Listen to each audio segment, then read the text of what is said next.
success stories told by the people who lived them. We're going to have some guests on this show that everybody knows, and we're going to have guests on this show that nobody knows yet.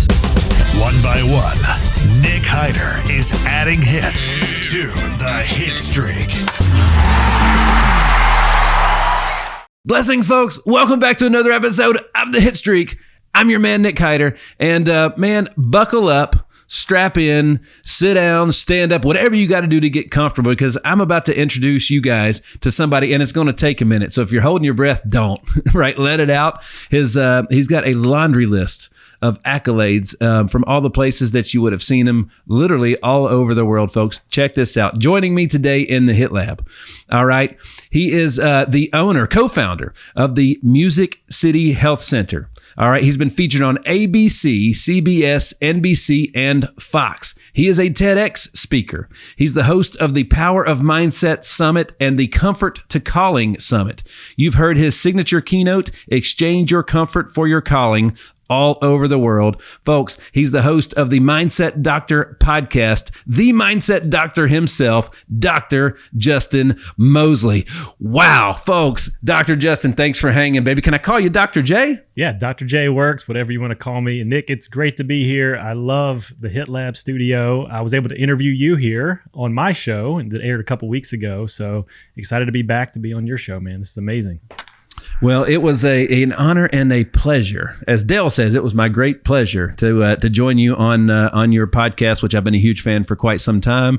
And man, if I'm I'm a fan, so I've been keeping up with you for a long time. I was really excited to make that connection when we finally did. Yeah, man. And glad we're here.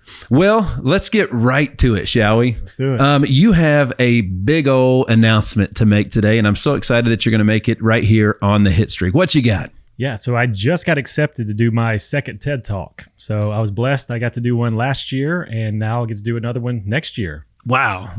I know a lot of, not a lot, I know a few folks that have done one, but not two. You're the first person I've ever met to do two. Yeah. And yeah, it's exciting. And I didn't know, from a guy coming, I had a tremendous fear of public speaking. I almost failed a speech class in college. And at that point, I created a story. Public speaking is not for you. You can't do this. You should never speak in front of a crowd, because I literally had a panic attack during my speech. Wow. And I believed that story for years, and it held me back. I always had this dream. I wanted to speak and impact people, but I let that story hold me back. And finally, I decided, no, I've got to overcome that if I truly want to make the impact on the world that I'm called to make. So fast forward a few years, and now I'm here. I was able to do a TED Talk. Now I get to do another one. It's such a blessing. Well, let me tell you a quick little family story, an insider story. You may have heard it before. I'm not sure. I can't even remember if I shared it on your show. So you met my son today. Mm-hmm, yeah. He's in the building with me today, and because we got some stuff to do today, right? And but when he was real little, when he was real young, he was like, I don't know, maybe 3-4 years old, and he's going to be in the church Christmas, the kids' Christmas cantata at church. You know what I mean? Yeah. It's a big deal. First time he's ever really set foot on stage. And we're backstage, and he's kind of freaking out. You know what I mean? He's kind of freaking out. You can tell, like, he's just not himself. And I'm like, hey, man, like, what's wrong? And he just kind of looked up at me with the biggest eyes. He goes, I don't think I want to do this. And I was like, well, wait a minute. What do you mean you don't want to do it? He goes, I don't think I want to do it. And I said, what is it? Are you scared? Are you shy? And he said, and he's, at this point in time, he's having a conversation bigger than his age. He goes, I don't know what that means. And I said, well, so I explained to him what shy was, and he said, yeah, that's it. I'm kind of shy, right? And so I want to get your take on my advice here. So I looked at him with all the confidence in the world when he said he was shy, and I was like, well, buddy, that's selfish. And of course, my wife, she's standing next to me. Her eyes got real big, and I told her, I was like, hold on, let me finish, let me get there. And he said, selfish. I said, yeah, man, it's selfish. And I said, there's all those people out there that make you uncomfortable. I was like, what are they here for? And he kind of sat there. He was like, well, they're here to watch the show. I'm like, well, who's in the show? He said, me. And I'm like, so are you here? You're here to perform for them. Why are you making it about you? Yeah. Right. And he goes, oh. And I was like, see, that's selfish. Go out there and give them what they came for. Exactly. Yeah. And that's the thing. The fear of public speaking comes from making it about us. What am I going to sound like? What am I going to look like? Are they judging the way I dress or the way I look versus what am I here to give to them? And when you make it about them, then everything changes. We got a mutual friend, Rory Vaden, talks about the fear disappears when the mission to serve is clear. So when you get clear, you're here to serve them. You're no longer thinking about yourself, how you sound, how you look, how you perform. You're just going out there to give them what you're called to do. Man, I love that. 2 hits. 2 hits. Oh, there we go. On the one. All right. So I mentioned before, you're the co-founder of the Music City Health Center. And man, to be a fly on the wall in your house. So tell me again your wife's name. So Dr. Courtney Moseley, Yes. She's a chiropractor as well. We started our practice back in 2012 in Hendersonville, Tennessee. So been a lot of fun, built an amazing practice. And fast forward a few years. So I know it's on your notes there, but so we started our practice in 2012. Life was good, built an amazing practice. And fast forward to 2018, I go on a men's retreat and we go whitewater rafting. And it was a perfect day. It's clear skies, beautiful. It's on the a.k.a. here in Tennessee. And we get to the Class 5 rapids. And people were, it was like a scene from NASCAR. There's people lined up on the sides of the river, just watching people flip over. Like that's a normal thing that happens. And the guide tells you, he's like, it's a normal thing. You're going to get tossed out. Just lay there. Your life jacket will float you to the top and you'll just float down the river. Well, we get to the Class 5 rapids. I'm sitting on the back of the raft. And as soon as we dropped in, the raft tips over. Oh, wow. And it was just a freak accident. Me being in the back, I got trapped under the rapid itself. Oh, wow. And it started pushing me under. And I still remember the sound of my helmet scraping down the rocks. And the last thing I remember thinking is, I'm not coming back up. And then everything went black and everything went bright white. And it was the most peaceful, serene feeling I'd ever felt. Wow. And I don't know how long that lasted. It seemed like forever. But then I hear a voice that said, wake up. And thankfully I did, because I came back to consciousness and I was trapped underwater, wedged between 2 rocks. Oh my gosh. One of the buckles of my life jacket had gotten trapped underneath one of the rocks, and I tried to push and I couldn't budge. Wow. And I kept pushing and pushing. Thankfully, my adrenaline kicked in. If anybody's ever been held underwater too long and you just kind of get in that freak out mode, and I was able to push hard enough, I broke one of the buckles of my life jacket that was trapped under the rock, floated to the top, gasped for breath, got swept down the river. Got to the side of the river. My shins are all bloody. I'd lost a shoe along the way. I don't even know how that happened. Oh my gosh. But I was rocked. Like my adrenaline was still pumping and just like questioning like what just happened. And I think anytime we have that, whether it's a car accident, something really extreme, you always question, okay, what did happen? Yeah. And for me, I ask a powerful question. We all question like, why are we here? Like, what's the purpose of our life? But in that moment, I ask a different question. I said, why am I still here? Because things could have been different in that moment. What if I didn't hear wake up? Whose voice was it? Do you know? For me, well, I'm a believer, so I'm going to say it was the voice of God speaking to me. Wow. Because there's nobody standing over you. No, 'cause I was underwater. I was just yeah. underwater. And it's just like this inner knowing of just wake up. Wow. And then that's when I came to consciousness and was underwater. And then, I asked myself the question, why am I still here? Because I was living my purpose. I was helping people. I was making a difference. But what I realized is I was playing way too small. Oh, man. Like I knew that I was called to make a bigger impact. And so what it came down for me is I'd gotten comfortable because life was good. Money was good. We were traveling, doing the things that we enjoyed, but I had just gotten comfortable in life. And I knew that if I really wanted to step into the calling that God had for my life, I need to exchange my comfort for my calling. And that's became my message to share with others, because I think way too many people are comfortable. Right. You can get comfortable in your success, or you can get comfortable just where you are, settling for mediocrity. Been there, yeah. Yeah. So I think way too many people need a wake-up call. So that's what it was for me. It was a literal wake-up call. But you don't need a near-death accident. You don't need a rock-bottom moment in order to change. You can decide today to change. Wow. And one of the biggest things that woke me up was because I questioned, like, man, what if it would have just ended in this moment? Is this a legacy I want to leave? And the answer was no. Like I knew I was still here to make a bigger impact. And that's kind of what drives me to this day. Like I don't want to get to the end of my life and realize I could have done more. I could have become more. I could have experienced more. I could have helped more people. I could have made a bigger impact. I don't want to get to the end of my life and say I I didn't leave it all on the field. Right. So yeah, that's what I'm here to, one, make a bigger impact myself, but help others step into their calling so they can make a bigger impact. What do you think? So for me, and honestly, it was in recent years when my wife and I had kind of gotten to a place where we got into the house that we kind of always wanted. We were able to like function daily, and there was the pressure that had always been there that kind of drove us was no longer there. And I always told her, I was like, the feeling of having my back against the wall when we didn't have anything and I couldn't support you guys, like that, I'm still not over. Those wounds are still fresh. Yeah. You know what I mean? Yep. But like at the end of the day, every day, that's something that I do every morning is I go back and I remember that moment because that's what drives me, right? Mm-hmm. Yeah. Well, I didn't want my wife to feel that, and she didn't. I didn't want my kids to feel that, and they didn't. So another word for comfort for me is complacency. Yep.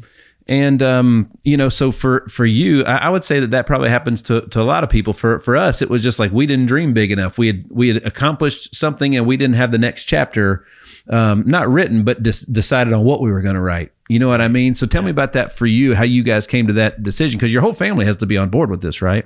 For sure, yeah. And complacency is a big word too, because a lot of people are like, but shouldn't you just be content with where you are? And you go to the Apostle Paul, he says, I'm content in every situation, when I've had plenty and when I've been in need, and I've learned to be content.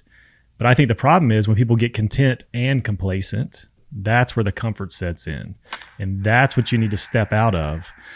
So for me, I didn't even know what that looked like at first. I just know like, man, God's called me to make a bigger impact. Yeah. So I started looking, I stepped back and I was like, hey, if money wasn't the issue, if I could do something that brings me joy and helps a lot of people, what would I do?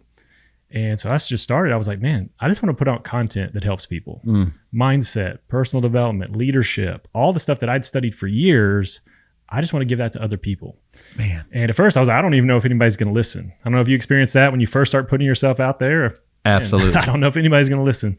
But so it was first of 2020, I started a Facebook group and 1,000 people joined in the first month. So they did listen. So I was like, okay, people are listening. So that's what I really realized though. It was the power of the personal brand because I wanted to, because I came from running the practice with my wife, but I blew my shoulder out, so I could no longer physically adjust as a chiropractor. So I kind of scaled out of the practice. So I got off of social media. I didn't want people to see me and think they could come see me in the clinic. So I kind of got off of social media. Then I had this experience and I was like, man, I want to impact people. The only way you can impact people is to build a brand because that's how you can get in front of more people. So I just started putting myself out there and it started to grow and people started to show up. And then I was like, man, they're wanting more. Like, I started launching mastermind groups, did retreats, all these things to help people. But it all came from something I was just passionate about, serving people. Wow. And really I've started multiple businesses on two things.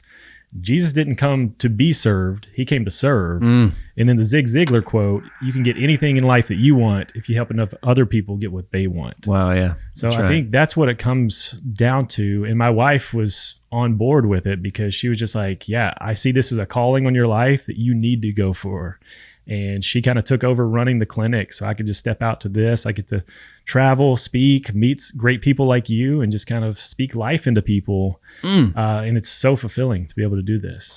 Dude, I can tell you right now, we're going to unpack the hell out of this, right? Because there's so much in there. And when I was figuring things out, when we were still building up, like straight up, you know what I mean? Yeah. I don't say we're building straight up anymore. It's more like a slant, like a steady climb. Yeah. But when we were at ground zero building straight vertical, one of the things that I used to talk to my mentor, Pastor Roger, about when we were going through everything is I used to hear it all the time, people that were not healthy mentally or physically. They're not happy with their job. They don't, they're not happy. They make decisions for their families based on not having enough money. And then they would look at me dead in the eye and be like, I'm right where I'm supposed to be. I'm right where God wants me to be. And I'm like, in my mind, I was like, really? Like that's a cop out. Like you can totally use that as a cop out, right? Yeah. Yeah. And I heard a quote, I forgot who said it. I think it was The Circle Maker, that book. He talks about that our talents are gifts from God, but what we do with our talents is our gift to God. because that's the thing is people just settle. They think, oh, I'm supposed to be here. And I think that's the kind of me getting out and spreading my message to help people say, like, you can have more in life. And it came from me studying Jim Rohn years ago. He said, if you want more, you've got to become more. That's right. And that's why I've been so passionate about personal growth, because I know, and I teach a lot about mindset, and you can't make $1 million on a $500,000 mindset. You can't make $100,000 on a $50,000 mindset. It's all about increasing your level of awareness and your mindset and you becoming more in order for you to have more. And again, it goes back for some people like, well, I'm content with where I am. I was like, well, you could experience so much more in life. It doesn't have to be just that. So don't make it about you. Make it about what you can do for others. And I think that's where people realize, oh, when it's not just about me, I can make a bigger impact. I can start making moves and not just stay here and be comfortable. I want to thank all of our loyal fans that spread across all 50 states and 14 different countries. It's absolutely amazing. Folks, help us keep spreading the word, right? Share your favorite episodes with friends and make sure that you are liking and subscribing to the Hitstreak on all digital platforms. Thanks again, and we look forward to more. You know, a lot of times too, it's like when they say they're content where they are right now, it's like it's literally comparing apples and oranges, right? You know what I mean? Like, well, have you tasted? Have you tasted the other side? Have you felt it? And you know, like, how do you see God? You find God through others, right? That's where you see God is at, right? So, absolutely. You know, at the end of the day, and that's, you get these gifts so people can see God through you. And you know, even Jesus picked his core group in the beginning, his disciples. And what did he tell them? He's like, go. For sure. Go, and then come back with others, right? That was the whole thing. The best leaders were at first the greatest followers. Yeah. You know what I mean? There was a mindset thing there that I had to overcome, because being a man of faith, a Christian, growing up as a Christian, you always talk about being humble and humble yourself. So I didn't want to put myself out there because I felt it was like, oh, they'll see my ego and it's going to be all about me. But then I flipped the script on that and realized, no, if I don't get up there and I don't share this message, what are the people missing out on? Yeah. And when I made it about them, then I realized, no, it's not about me. I don't want to get on a stage so people say, hey, look at me. I want to get on the stage because I've got something for them that could change their life. And when I shifted that, I realized, like, I'm doing the work of God through what I'm doing. You know, If you actually look up the definition of the word humble, you might not use it as much. You know, we talk about that a lot with folks. People might not want to use it as much as they do. It's not a compliment, right? So the definition of humble, I'm looking up right now, it's an adjective. Having or showing a modest or low estimate of one's own importance. Wow. You know what I mean? Yeah. Holy cow. So, like, you know, words matter. They take pride in I'm humble, but not if you look at the definition. Absolutely. Well, you know, some people might think too much of themselves, and maybe they should humble themselves a little bit, right? So, but just the average Joe, it's like, that's a humble dude. I don't know if that's like a compliment. Right. Yeah. I've never actually looked up the definition, so that's good to know. All right. Well, while we're speaking of definitions, I got another one pulled up here, and let's talk about, like, you've changed countless lives through all the stuff that you're doing, through all the press, all the summits, your keynotes, your podcast, which is absolute dynamite. Thank you. The word mindset, right? You're literally the mindset doctor, right? So I've got the word mindset right here. So we asked old Siri what mindset means. The established set of attitudes held by someone. Boy, let's unpack that for a minute, all right? Let's go ahead. You lead the way. And I think one of the easiest ways is just look at the word mindset. Like, where is your mindset? And look at it like a thermostat. So a lot of times we have a financial mindset, and people can look at it in business. They collect a certain amount of money each month, and they might have a good month, and then all of a sudden they have a bad month. And then they go up and down the cycle of good months and bad months, all staying on this one kind of financial set point. Well, you have to turn up the thermostat to make it hotter in here. I got to turn up the thermostat to get it to actually change. And if I turn up the thermostat to 75, it's going to heat up this place until it hits there. Well, we got to do that with our own mindset. Right. We've got to, in the way you increase your mindset, one of the best ways is get around other people. Get around the people that are already where you want to be. Because mentors are one of the best things. And early on, my mentors were people in books. People that I read, like Jim Rohn and Tony Robbins and all the people we have access to. And then I started reaching out to mentors personally and actually becoming friends and getting mentored by them, because they can kind of shorten the curve. They can, there's a couple things that it's very important. One is you get to borrow belief from them. Oh man, that's powerful. Yeah, because a lot of times we don't believe in ourselves. The other people believe in us and we don't even realize it. And for the people that have kids, like think about your kids. Your kids think that you could do anything. Right. Think you're Superman. And what if you believed in yourself as much as your kids believed in you? Or the people that you look up to, that you think are crushing it. What if you believed in yourself as much as you believed in them? And having the right people around you that they're not just blowing smoke, that they actually believe in you and can pull things out of you, then you can borrow the belief from them. And all it takes is a little seed of belief for you to go to a whole new level. And it's that belief, that mindset is what holds us back. People say the sky's the limit. No, your mindset's the limit. That's right. Once you open the mindset, you can go to so many new levels. And that's what I like to help people do, is open their mind to what's possible.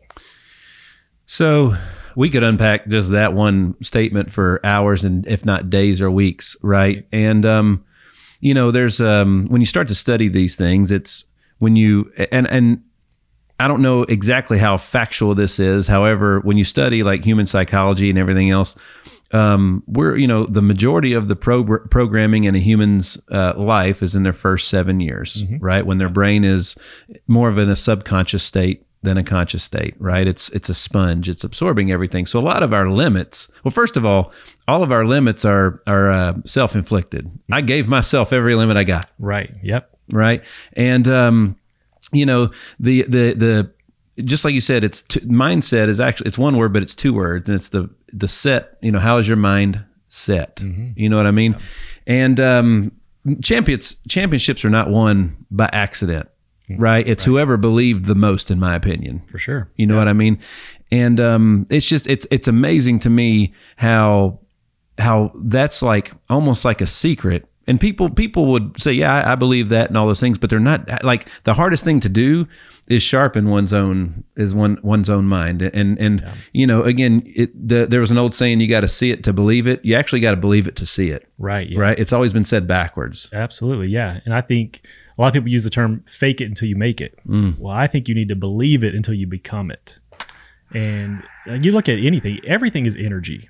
You look at championship teams, Alabama, they expect to win every single year. They show up with, if they don't win the national championship, it's a failure for them. Or you look at what happens this year. Deion Sanders comes in, brings a whole new energy to Colorado. That energy is exciting.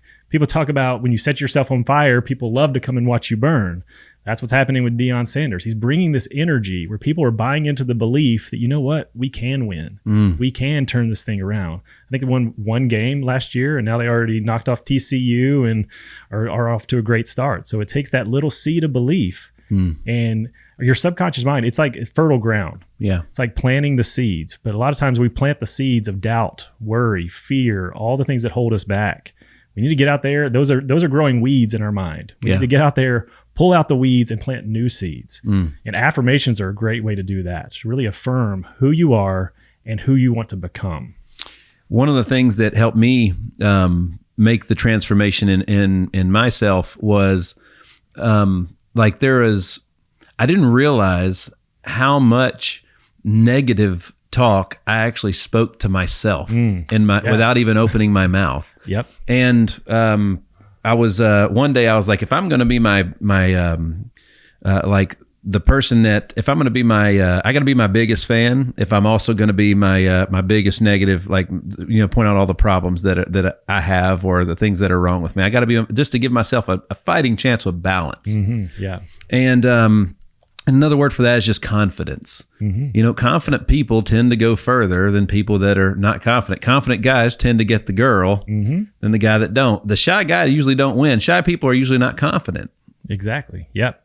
Well, and you mentioned something too that made me think, one of my favorite scriptures, there's a lot of mindset stuff in the Bible. Yes. But one of the things is hold every thought captive. And what if you really did that? Every thought that came in, you actually held it and said, what is this thought?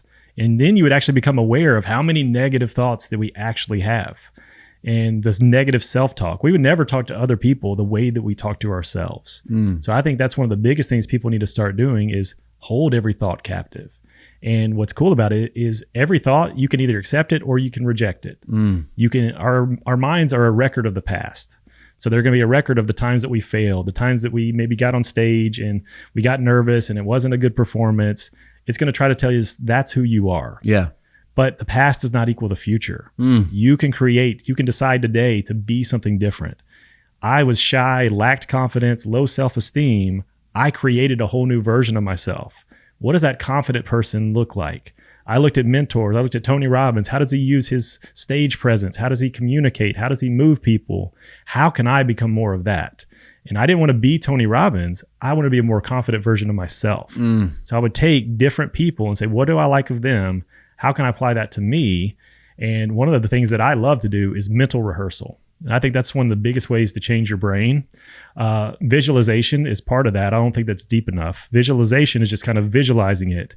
But really, when you get into the scene and you use mental rehearsal, there's a couple studies that I love. One, Ohio State University, they took basketball players and they had 3 different groups. One, they all shooting free throws. We want to get your free throws percentage up. Group 1, shoot free throws for 30 days. Group 2, you're not going to shoot a basketball for 30 days. Group 3, you're not going to touch a basketball, but you're going to mentally rehearse shooting a basketball every single day. You're going to feel what it feels like to hold the basketball in your mind. You're going to hear the sound of the dribble of the ball. You're going to feel what it feels like to shoot the shot. You're going to see it going through the air. You're going to hear it going through the net. You're going to rehearse that over and over. The end of the study, 30 days, the group 1 that shot every single day got 24% better. Okay. People that didn't shoot got 0% better. But the people that didn't shoot a basketball, but just mentally rehearsed it, got 23% better. Wow. Just 1% different than the people that actually shot the basketball. Wow. And another study I love they did with people playing piano. And they took people that didn't know how to play the piano at all, and they taught them one-handed piano exercises. One group, play these exercises. The other group, don't touch the piano, but mentally rehearse this. And they did functional MRIs of their brain. And they showed the exact same parts of the brain were firing in people physically playing and people just mentally rehearsing it. And at the end of that study, they both got the exact same proficiency in playing the piano. Wow. Because your mind can't tell the difference between something real and something vividly imagined. So that's the power of using mental rehearsal. We've heard Rory Vaden talk about to become a great speaker, you need 1,000 speeches. Right. Which is great because you get out there and you can actually do 1,000 speeches and get the experience. Problem is it takes a lot of time to get 1,000 speeches. Right. But you can do 1,000 speeches in your mind and get the reps over and over and over while you're doing the real speeches too. But you can fast track the timeline to success by just mentally rehearsing it, gaining the confidence in your mind, and your mind will actually believe you're a confident speaker. Wow. And that's what I had to do for myself because I went from believing the story, I can't be a speaker, to affirming, telling myself the affirmations, you're a strong, powerful, confident speaker. When you speak, people listen. When you lead, people follow. And I just got this energy about me, and I would see the picture in my mind of being on stage and moving people and seeing the tears and the emotion from people, and then I became that. Man, I'll get to see it. Brother, that's powerful. Let's unpack that for just a minute. But what I'm hearing is nobody's ever going to outperform their own self-image, right? That's what it comes down to. And are you aware of what your actual self-image is, first of all? Yep. Right. And you mentioned your subconscious mind a couple times in there. What makes the difference between your subconscious and your conscious mind is you're not aware of your subconscious part, right? So, but you can change your subconscious mind through intentionality, right? When you become aware of it. Absolutely. Yeah. And that the awareness is the piece because like you said, people aren't aware of what their own self-image is. And there's a couple powerful questions. I got a keynote coming up and I'm going to ask these questions. One is, what do you want? Most people, you ask those questions, they can't tell you what they want. They can tell you all the things they don't want. I don't want to work these hours. I don't want to have this. I don't want this and this and this. All the things they don't want, but they're not clear on what they do want. So that's the first thing you got to do is map out, what do I want? And the easy way to do that is actually take a piece of paper, draw a line down the middle, and on the left side, put all the things you don't want. So then you can look up on the right side and just flip it. If you don't want that, what is the opposite? Right. What is the ideal lifestyle you want to have? Financially, marriage, relationships, all the things. What are the things that you do want? And here's the powerful question. Who do you need to become in order to have those things? And that's where you create the new self-image of who do I need to become? What characteristics do I need? Do I need to be more confident? Do I need to be able to communicate better? Do I need to listen more? What are all the things that you need to become? And you can work on that every single day to become that. Man, you know what I mean? And that confidence, eliminating doubt. Doubt it's only you, like it's you. You know what I Right, mean? right. It's totally unnecessary. But man, it's like there's just so much gold in there, and your brain's just a muscle at the end of the day, and just like anything else, you can train it. For whatever reason, we're not taught to do that. Like, I was in my late 30s before I discovered all of this stuff, and how the more that I worked on those things and studied this, the more confidence I had, and the higher my expectations rose for my own self-performance and what I wanted from my family, for my family, what my family is put here to do. Like, why did God bless me with 2 beautiful children and a beautiful wife? Well, what am I supposed to do with that? And how can I serve others with it? And that's how we've been able to accomplish a lot of the things that we've been able to accomplish. It's amazing to me too. You were talking about, making decisions about where you want to go. And there was something in the Rich Dad, Poor Dad book that changed my financial outlook forever. And I grew up in a great household, but I heard over and over again, we can't afford that. And you know what? I caught myself saying it all the time when I was reading that book. And all I did was change a statement to a question. And instead of saying, we can't afford that, we would ask the question, how can we afford that? And all of a sudden our subconscious mind started diagnosing the problems and the obstacles that were in the way and how we would overcome those and get past those. And all of a sudden we could afford that. Exactly. Yeah. Because our minds are supercomputers.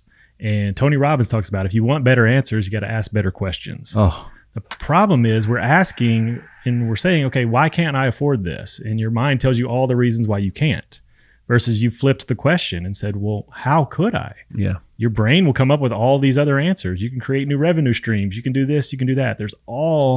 And that's what's cool about this. If somebody else can do it, you can do it too. And it comes down to that Roger Bannister running the 4-minute mile. Nobody had done it for years. All of a sudden he does it. And then within weeks, multiple people start to break the 4-minute mile. Right. Because it showed people what's possible. So that's what I like to look at for you. Like, what is possible? Right. And then you can actually get around mentors and people that have done it too, and to help shorten the timeline. Get around the right people that, one, you can borrow their belief. You can say, okay, you've done it. Show me the path. And then all you got to do is start to believe in yourself more, which mentors can help you with. But then it's just taking the aligned action based off the new self-image of what you can accomplish. The Hitstreak is powered by our partners at HitLab Creative Studios.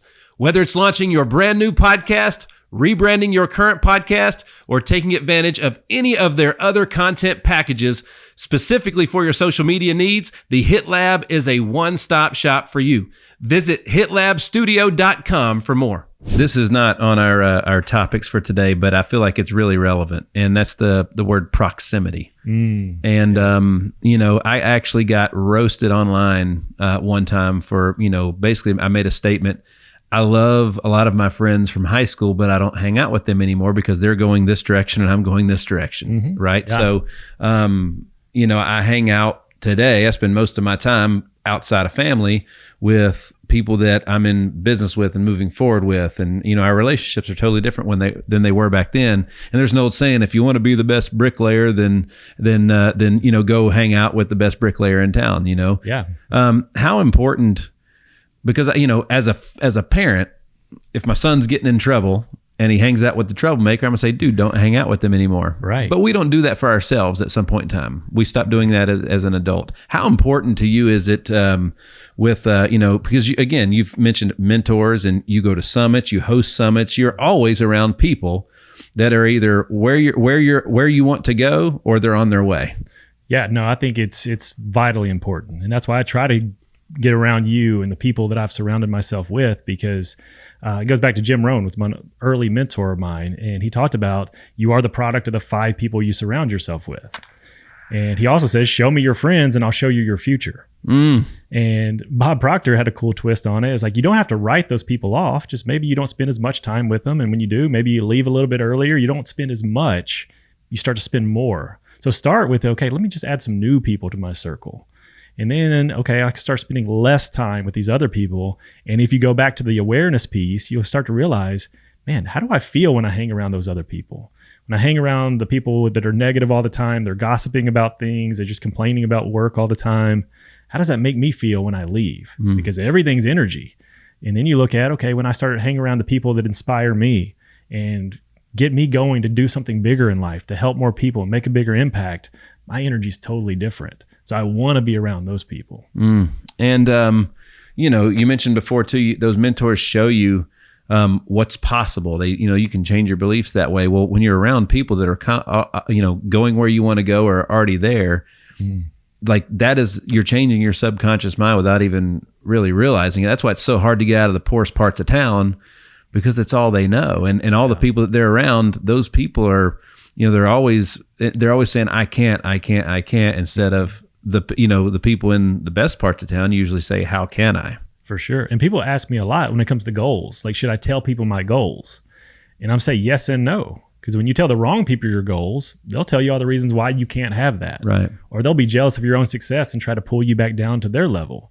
But if you tell the right people your goals, they'll try to help you hit it. They'll help you believe in yourself that you can do it. So tell the right people your goals. And man, relationships are rocket ships. Like, you never know. Just connecting to the right people. That's gold. That's a keynote right there. Yeah. Relationships are rocket ships. Absolutely. Because just connecting to the right people, you never know. I mean, when I hosted my first summit, I interviewed 50 different speakers.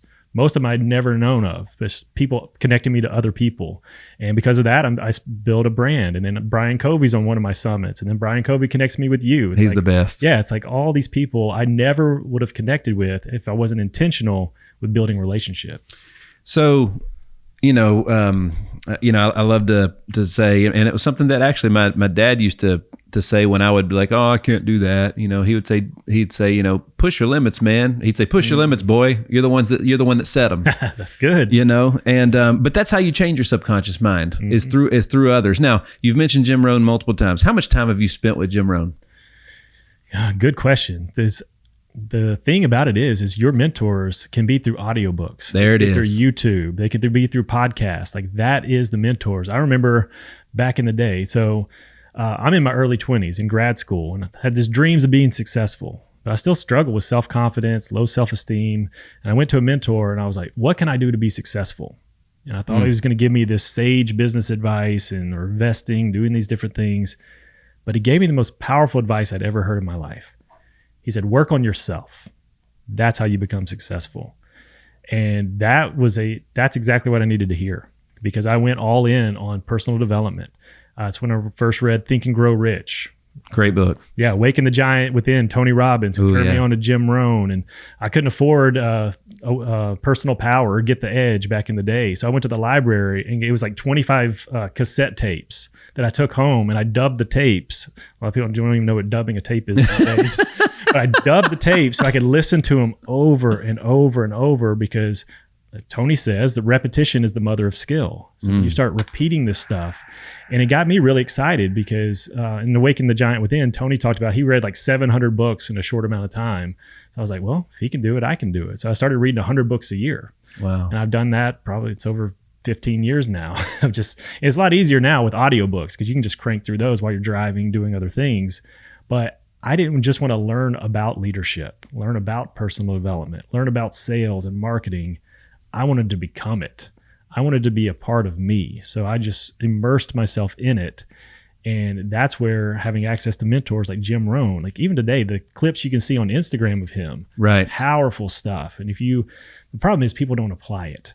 The simple stuff, like when you were talking earlier, I thought about that, because like when you go to the gym, like you can get a pump and you can feel it. Like, I did something. I changed today. You don't really feel anything when you just sit there and you do some mental rehearsal, or you do a meditation, or you actually think about your future and you set some goals. You don't really feel any different in the moment. So people give up way too easy. Oh, I tried to meditate. That didn't work. I tried to focus on a new self-image. That didn't work. but they weren't consistent, and consistency is key. So even when you're not feeling anything change around you, it is working if you work it. You just got to be consistent with it. There was a big breakthrough that I had. I was always brought up, put others first. You're here to serve others, all that stuff. And, in my early 30s, I always felt like I should be doing more. I am going to be doing more. But for some reason, it wasn't happening. It was almost like I blamed everybody else. Why don't they see who I am? And why aren't they asking me to do these things? Why is that guy talking up there? Why didn't they call Nick and ask old Nick?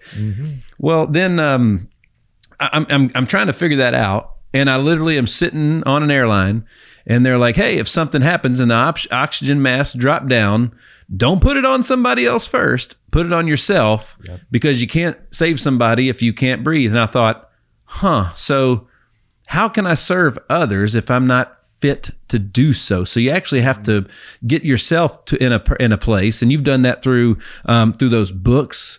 You weren't reading those books to other people; you were reading them for yourself. Yeah, I know you've in the physical world, you've lost a bunch of weight. You've done a lot of things, right? Yeah, so recently, over 20 pounds. So congratulations! Yeah. And I've noticed too, my commitment level to whatever it is I'm going in, my commitment level to. Let me unpack that for a second. As a professional athlete, I was in tip-top shape. That was a goal of mine. When I took my shirt off day one of spring training, they knew I outworked them. Right. Yep. Period. Yep. All right. But then if you look at, I was 50-something pounds heavier when my son was young in my 30s. I just looked swollen, I'd been stung by a bunch of bees and I was uncomfortable. I was miserable. And I wasn't really fit to help a lot of people. But what I found is then I started getting into shape and I got where my clothes looked okay. And I was kind of happy, but I always told my son, who works out with me all the time, you met him today. We always wanted abs, and I never got abs because long story long, my commitment level to my fitness mirrored a lot of my professional. I would say I want abs, but I really didn't. It didn't bother me enough to push through. I got to a place I'm like, well, that's good enough. And I was doing that in my professional journey too. So I used my working out and working out with my son as a way to push through that. It was like I got 80% there and stopped. Push through that 80% to get to the 100. We're still working on it. But I started noticing that I was doing that professionally as well. Yeah. Yeah. And that's a lot of times it is a mirror in business, in relationships. The way you do anything is the way you do everything. So, and it's a good example. I don't want to put Coach Bird on blast here. I know he's a friend of ours, but he used to be overweight. He was heavier and he was going out, he was speaking and he was trying to impact people, but it wasn't having the level of impact because he was carrying this extra weight. He didn't look like he was disciplined. He was disciplined in business and the things that he was doing, but there wasn't a discipline in what he was eating and how he was exercising. Now he went all in on his health, dropped a bunch of weight, has more energy. He looks great too. Yeah, it looks great. And now he's like, I can show you I'm disciplined in all areas of my life. The people want to listen to you even more when you have discipline in all areas. Andy Elliott's been a true testament of that as well. Yeah. And I was actually watching something with him the other day where he got a guy on stage. And obviously, and he's like, take off your shirt. Yep. And he walked by and pinched the guy's love handles. And he's like, are you okay with that? And the guy was like, no, not really.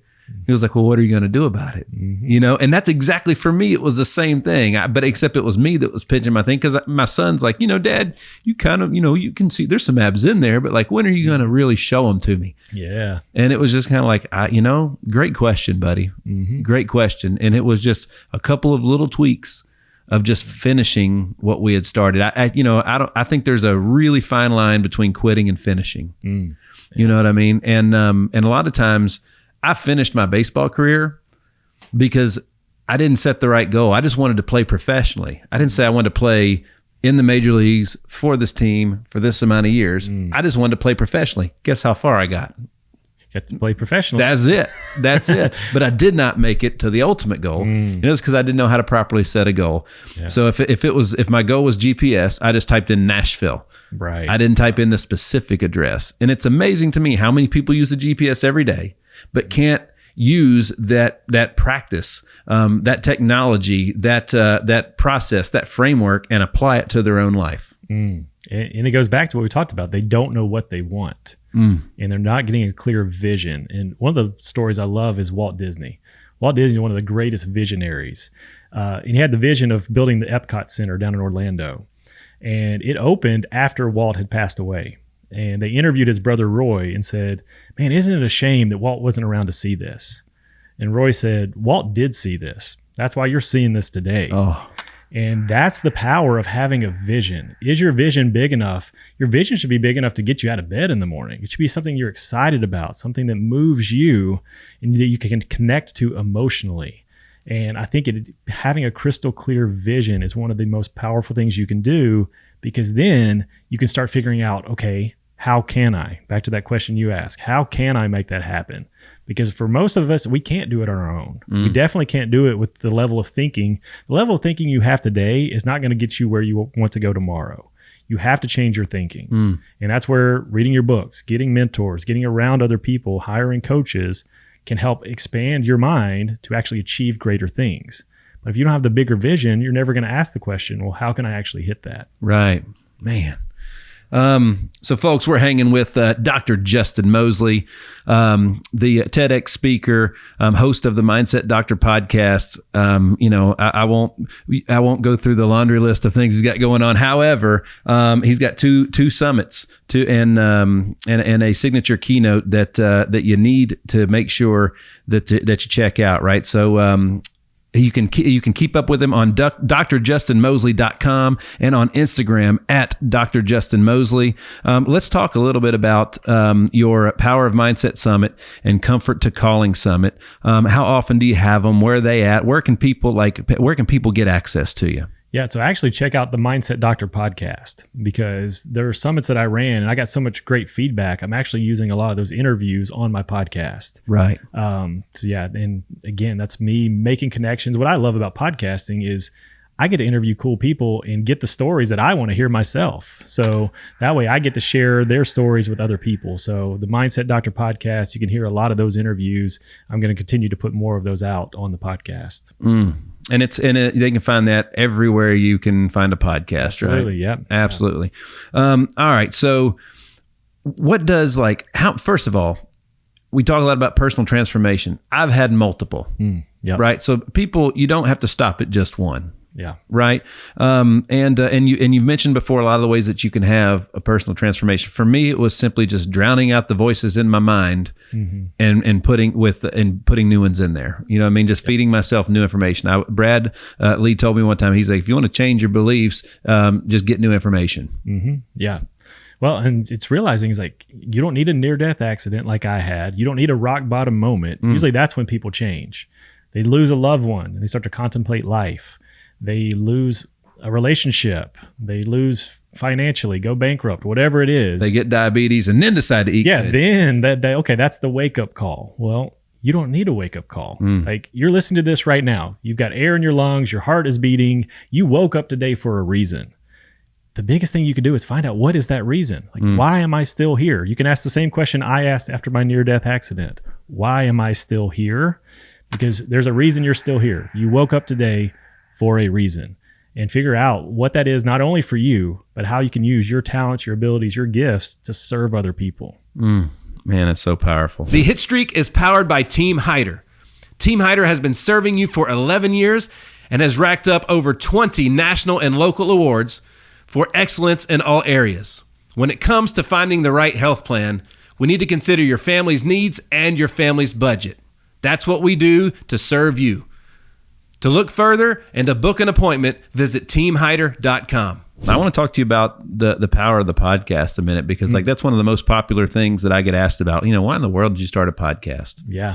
And for me, it's by far the sharpest tool in my tool belt. I wouldn't get to hang out with Dr. J all day today if it wasn't for the podcast. Yeah. You know what I'm saying? And you bring people in here into this studio that I get to meet as well. They're coming to be on your podcast. Then I get to maybe interview them later, and so on and so forth. So for me, it's the ultimate networking tool. For me, it's the ultimate relationship builder. And there's so many deals, real estate and everything else that I'm a part of today that I wouldn't have had I not been on a podcast. Yeah. Yeah, and it goes back to, I mentioned earlier, I had interviewed Brian Covey. Then Brian has me on his show. And then a couple weeks later, I see him post a clip with you. And then he's in the studio. And all of a sudden, he connects me and you. I've had so many of those connections just because I have a podcast and other people have a podcast. We can do podcast swaps and you just meet really cool people. And again, you get to hear amazing stories and you get access. I think that's the word. You get access to people you just wouldn't have access to without a podcast because they want to come and they want to share your story.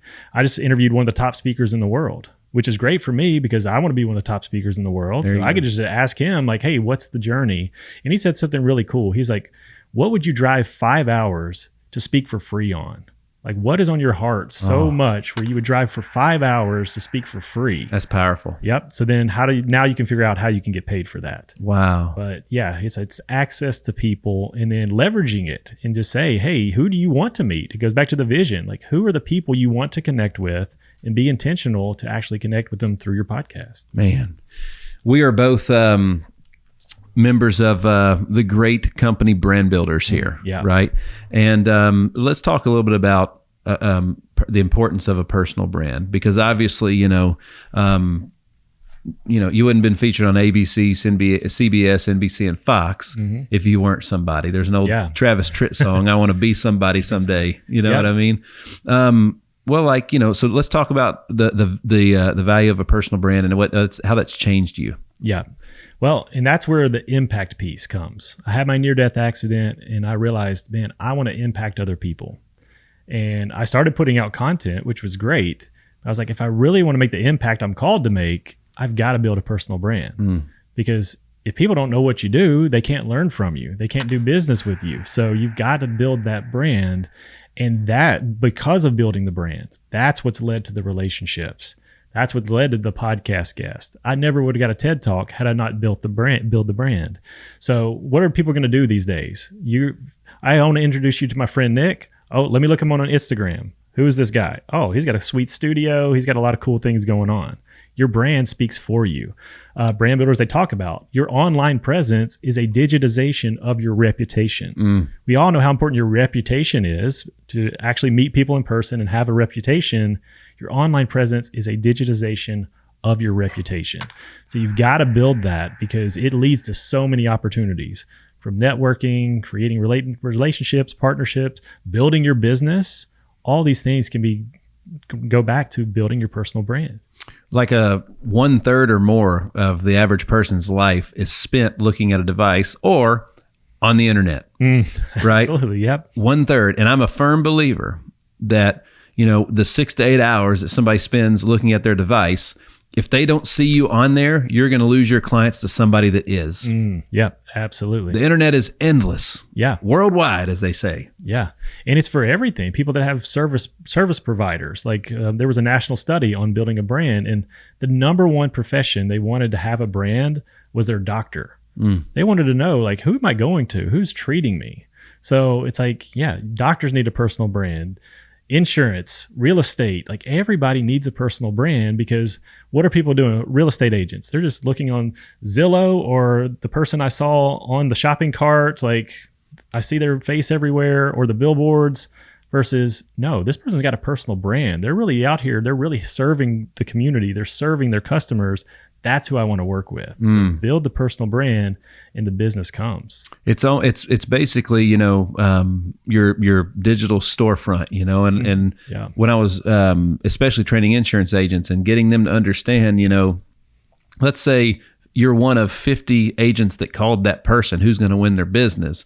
Well, a lot of times it's not one based on based on conversations you have with them. It's based on what they find on their own when they look you up online. And, I was like, would you go, if let's say there's a pizza joint that has the best pizza on planet Earth, right? That's what they say. You've never had it. But to get to that pizza, you drive up to the restaurant and you see the roof's got holes in it. The shutters are falling off. The parking lot's got weeds growing out of it. It ain't been paved in forever. You got to walk through 14 bikers flicking cigarettes at you on the way through. I would never make it in to try that pizza based on the front of the storefront. Right. You know what I mean? Yep. And so when you look yourself up online, that's what everybody else finds too. If they Google Nick Hyder, they look up Nick Hyder on the internet, I'm going to find the same things that everybody else finds. Yeah. Right. And it's my job to make sure that I'm represented properly on there. Yeah. And that's a powerful exercise. Google yourself, see what comes up. Are you happy with what's showing up? Because I can't tell you how many people that I've met for the first time that said, hey, I watched your TED Talk. And I was like, one, I'm honored that they would spend their time to do it, but it just shows they're looking me up before they're meeting me. And you don't need a TED Talk for that. They're looking you up. They're seeing what videos are you putting out on Instagram, maybe it's YouTube, Facebook. They're looking for something. And especially, I mean, you got this awesome studio here. You put out great content. Thank you. That gets in people's mind first. Their credibility and authority raises. Even if people, for me, I was like, if they never even listen to my podcast, but they see clips of that we post from it, from the podcast, credibility and authority just raises. That's right. And that's the power of it. Especially when it's high production quality. Yeah, that makes a difference for sure. Absolutely. It, because they're going to associate the quality of your business with the production quality that you're putting out online. Yep, absolutely. Check out this story. So years ago, when we first started helping agents launch their insurance agencies, there was a younger gentleman, right? And I'm like, dude, you're young. Your generation's all over. They're looking at their phone all the time. So you need to be on there. And this kid was just posting. And then, like everything else, most of the time people quit and they can't tell you why. You know what I mean? It's just, they just did. Why aren't you doing it anymore? I really don't know. He quit posting for like 2 weeks, didn't post a thing. Somebody actually called me and say, hey, did that agent quit? Did they like leave their agency or what? And I was like, no. Like, why would you think that? Because they quit posting online. It looked like they were closed. Wow. Yep. People are paying attention. Yeah. It's unbelievable. And again, we mentioned brand builders. So if folks are interested in working with brand builders, they can DM you, hit you up to get an introduction for that, just like they do with me, right? Yeah, absolutely. Just, DM me the word brand. I can send you that study too. The brand builders, there's a nationwide study that gives tips on building your personal brand and things like that too. But it's really the why behind why you need a personal brand. Because the reality is you have a personal brand. Whether you're being intentional to build one or not, your online presence is your brand. You might as well be intentional with it. Everybody that's considered successful or has things that you want, they either have a brand that is well known and established that has created that outlet or those things that you have, or they work or represent, they're high up in a company that has a very established personal brand. He's the CEO of Apple. Well, Apple has a very established brand, but now it's even going a bit further. Now even those executives are starting to build their personal brand and stuff like that. Because when I hire people, like, look, if you have a strong personal brand and you have a big platform online that you can leverage, that's a lot of value to me. You know what I mean? Versus if you don't. For sure. Yeah. And I was thinking back at my summits. I interviewed 50 speakers on each one of them, and most of I didn't know. So I'm looking up people and seeing, okay, because I had to say no to a lot of people too. So I'm looking, okay, what does their brand look like? And are they going to share clips and stories on their outlets so we can reach even more people? That's part of it too. Is like, you don't want to just share everything yourself. You want to invite other people in so you can have a bigger reach. Dr. Justin, folks, make sure you're checking out drjustinmoseley.com. Keep up with him on Instagram at Dr. Justin Moseley. The Mindset Doctor podcast, I highly recommend that one too. It's good. It's great. And what are some of the ways? So you mentioned your new TEDx talk. So what's the name of your original one that people can go check out, right? And anything else? Like what's some stuff that you would recommend? Like if you were gonna, if I said, hey man, top 5 books, in what order would you recommend somebody read them in? Let's talk about just your stuff. You've got so much stuff out there. Where can people start? Yeah. So just on YouTube, if you just say Justin Moseley TED Talk, you'll find my TED Talk there. That's the easiest way to find that. Or go to mindshiftlinks.com. I think there's a link to my TED Talk there, but I've got some free resources too. One is called the baseball technique, which is actually something you do before you go to bed to prime your subconscious mind. Because something we didn't talk about is, because everybody talks about routines and morning routines and how important they are. Yeah. Well, I believe your morning routine sets up your day, but it's your evening routine that sets up your life. Let's talk about that for a minute. Yeah, because there's the evening routine. So as you wake up in the morning, you're going from delta sleep. Your brain waves are in delta, then you go to theta, then you go to alpha, then you go to beta brain waves throughout the day. Most throughout the day, we're in high beta, solving problems, doing our thing. Well, there's 2 powerful times to do mental rehearsal that we talked about earlier. One is when you first wake up. You're still in that kind of groggy state. That's when you're in those theta brain waves. So you can really tap into the subconscious a lot quicker being in that state. But then the best time is before you fall asleep, because then you're coming down from beta, alpha, theta into delta. So if you start to, going back to the self-image, you start to create, this is what I did for the TED Talk. When I made the decision I want to do a TED Talk, I created a scene in my mind that I'd already done it. Oh, wow. I already felt myself being on that little red circle, the stage lights, hearing myself, the buzz of the microphone. I'd experienced it so many times in my mind that it became real to me. Right. But I was doing it as I fell asleep. And the baseball technique that I have, and you can find it at mindshiftlinks.com, is a way that you can prime your subconscious as you're falling asleep and get really good at that. And you can do that with anything. I need to do that. Speaker, yeah, it's like it's really helping you tap into becoming that next version of yourself. Is before you fall asleep, you create a scene, let's say, of who you want to become, of actually getting the job, actually landing this client. I've done it with all kinds of stuff. Had a client that wanted to work with me. And then I fell asleep with this scene that money came to him, and then the scene was that he's paying me in full. And how good it felt. You got to tap into the emotions of it too. And it feels so good that he just paid in full. We had a call on Wednesday, and he was like, yeah, I just don't know if I can find the money. It might take a couple weeks. On Friday, he calls me up. You're not going to believe this. One of my clients just gave me a bonus out of nowhere. I've got the money. Let's do this. And it's like, it's never a surprise to me, because you make it real in your mind and you can manifest it in reality. That's what I've figured out manifestation is. It's, it's hearing something over and over and over again, but if it's your voice, it can be even more powerful, right? So just by saying it over and over and over and over and over again, once you believe it, it becomes a part of you. It becomes something that happens. Right. It's like riding a bike. You never forget once you learn it. So once you learn it, you don't start falling off the bike again. Yeah. Same thing like with confidence. Once you get the confidence, whether it's to be on camera or on a stage, you got a whole new level of confidence that you don't go backwards. So each time that you're doing affirmations, you're doing mental rehearsal, you're increasing your awareness, you're increasing your confidence, you're increasing your ability, and really increasing your mindset. And by the way, I believe confidence is a skill. Absolutely. Yeah. Right. Yeah. And that's really my 3 pillars I teach on. Like, I've studied a lot of high performers. I went all in. I'm reading 100 books a year. I want to study people. And it really comes down to 3 things for me. If you work on these 3 things every single day, your mindset, your heart set, and your skill set. So mindset is all the things that we talked about, increasing your awareness, doing the mental performance, affirmations. Heart set is the why. Like, what moves you? What pisses you off? What breaks your heart? Like, what can you get emotionally fired up about? That's going to move you. And then the skill set piece. You can learn any skill. You can become more confident. You can become a speaker. You can learn how to do a podcast. You can learn how to create content. All of that is a skill, but you got to be intentional and say, who do I want to become? What skills do I need? And actually take steps to build that. Man, that's powerful. It's a lot of times if you're aware, you'll catch yourself saying, I can't do that. Like, yeah. Why?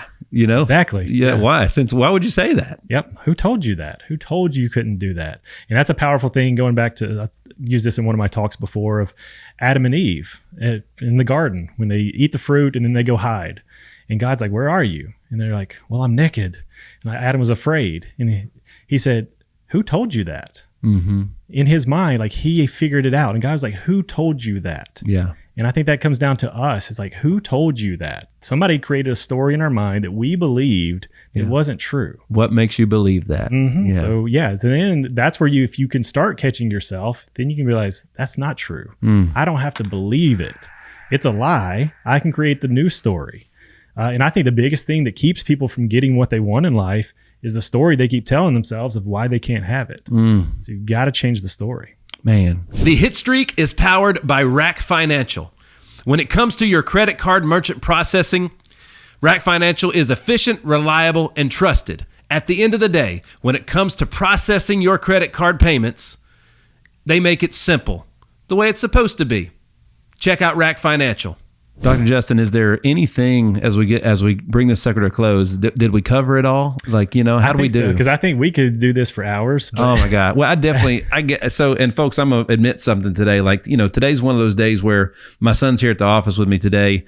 Physically, I'm hurting today. This is a tough one for me. Under the weather a little bit, and I always, I told my son, I'm like, today's a version of my Michael Jordan flu game. The switch has got to go on. The show must go on. We got to rock and roll. Yeah. And honestly, man, this conversation really like pumped me up. But I definitely on that note, do you know when your second TEDx talk is happening? So it'll be next April, and then it'll come out on YouTube a few weeks after that. So, well, I want to bring you back before you have that talk. Yeah. I want to bring you back. I'm gonna put that on the record today. I want to bring you back, and because I feel like, I mean, and some, man, we've done some 2-3 hour episodes before, and like on the next one, I'm gonna block off a big old chunk. Keep going. Yeah. I love it. Thank you for having me, man. This is awesome. And I will leave one thing with people, just this mindset shift is very powerful concept. Listen for insights, not information. There's so much information out there. Man. You just listen to all the stuff that we said. You could have taken notes and tried to write down everything, but really, what were the insights, the hits, the downloads? What spoke to you? Because it spoke to you for a reason. And if you listen for those insights, one, write them down, because the worst thing is like, I had that aha moment and then I forgot. What was that? Yeah. That was something great. So write it down, but then act on it is number 2. And then share it with others. Because I don't think the insights are made just for you. They're made for other people. And the reason I thought of that too is where you were talking about with your son.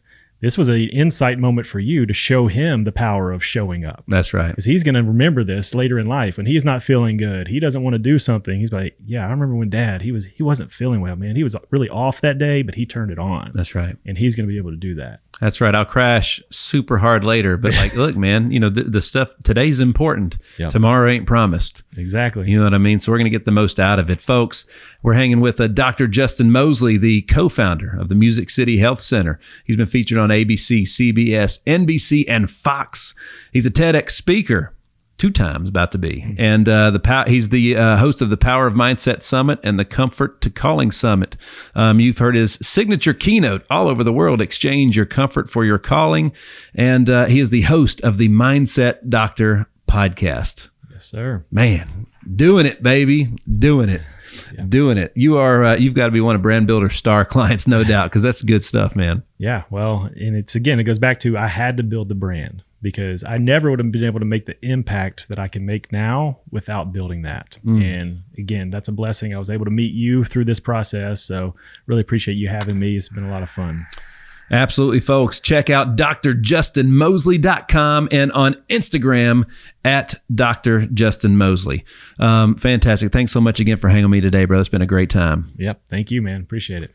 Folks, thanks so much for tuning in to another episode of The Hitstreak. I am your man, Nick Hyder. God bless.